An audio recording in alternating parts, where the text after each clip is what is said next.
Mesdames et messieurs, c'est avec un sentiment mêlé de joie et de satisfaction que je prends la parole aujourd'hui devant vous à l'occasion de ce deuxième congrès médical de Djibouti.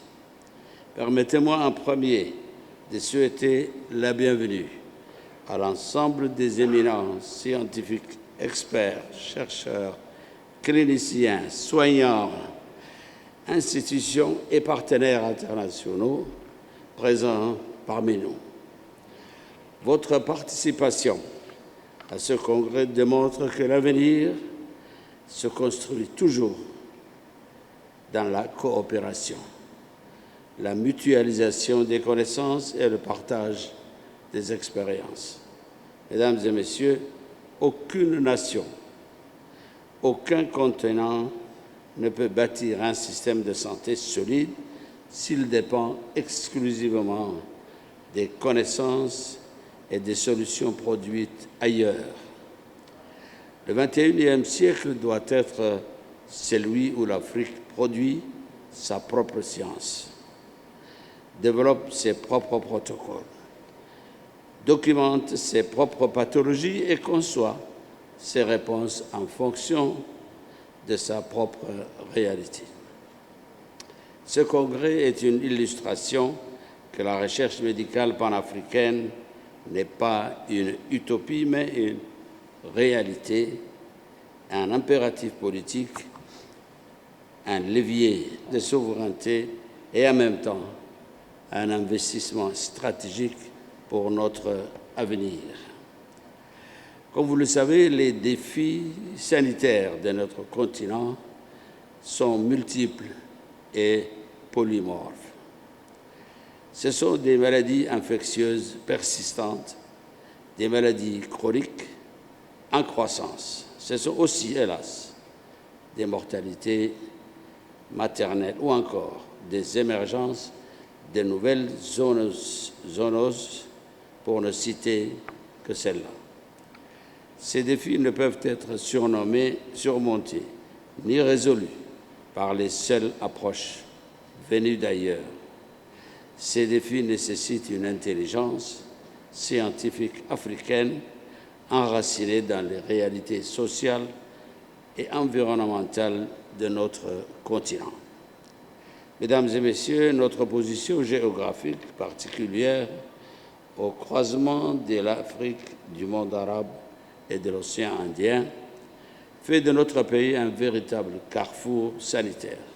Cette situation, eu égard à la mobilité intense des populations, nous expose à des réalités épidémiologiques spécifiques comme la présence simultanée des pathologies tropicales, infectieuses et chroniques ou encore l'exposition accrue aux maladies émergentes ou importées. Pour répondre à ces défis complexes, notre pays doit renforcer une recherche capable d'anticiper les risques, d'étudier les particularités de notre environnement sanitaire et d'adapter nos stratégies de prévention et d'intervention. Djibouti doit analyser ses propres données, produire ses propres modèles et former ses propres experts.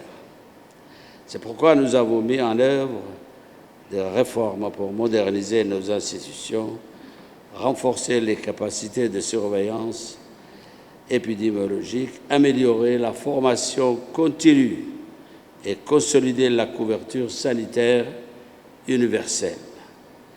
Soyons clairs, nous n'avançons pas seuls. La coopération régionale et continentale est indispensable pour faire face aux défis transnationaux.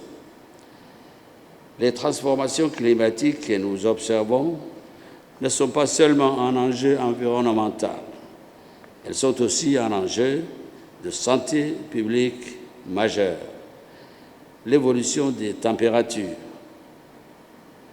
la modification des écosystèmes et les dérèglements environnementaux provoquent déjà la résurgence des maladies vectorielles, la propagation de nouvelles infections, l'apparition de maladies liées au stress thermique ou à la pollution. C'est pourquoi, pour un pays comme le nôtre, situé dans une zone particulièrement vulnérable aux dérèglements environnementaux, la recherche sur les effets du climat sur la santé devient une priorité nationale. Mais il y a aussi un autre défi dont nous devons parler avec lucidité, le coût des médicaments. Aujourd'hui encore, l'Afrique importe plus de 95% de ses produits pharmaceutiques. Cette dépendance crée une vulnérabilité structurelle, rend les traitements coûteux et limite l'accès équitable aux soins. La recherche africaine doit déboucher sur une production pharmaceutique africaine, localisée, adaptée et durable. Une production capable de réduire les coûts, de sécuriser les approvisionnements et de permettre une réactivité face aux crises. Cette vision exige que nos universités, nos laboratoires, nos agences de régulation et nos industries travaillent ensemble.